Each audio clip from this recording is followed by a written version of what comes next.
म चाहिँ ट्रेन कुरिरहेको थिएँ कि आज मेरो छुट्टी हो। पछाडि ब्याग खुल्ला रहेछ, मलाई चाहिँ थाहा थिएन। अनि यो ब्याग चाहिँ मैले नेपालबाट आउँदा लिएर आएको थिएँ अनि अहिलेसम्म युज गर्छु क्या। मलाई चाहिँ हन्सलो जाने काम थियो अनि म चाहिँ बिहान हन्सलो गएँ अनि ट्रेनमा चाहिँ कोही मान्छे थिएन, त्यही भएर मैले चाहिँ भिडियो बनाएको क्या। अनि सुरु भइसक्यो भनेर अनि सानो ज्याकेट लगाएको त है, बिहान त कस्तो जाडो हुँदो रहेछ। अनि म चाहिँ थुर कामले गएको थिएँ क्या।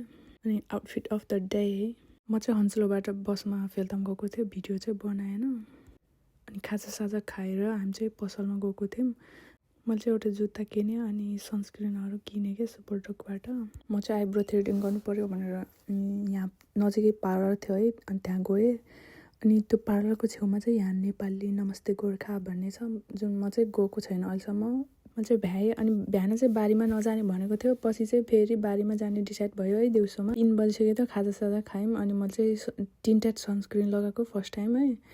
अनि हामी चाहिँ बारीमा गयौँ, आलु लाउनु थियो। मैले चाहिँ धेरै भिडियो बनाएन कि, किनभने पहिला नि बारीको भिडियोहरू म बनाएको छु।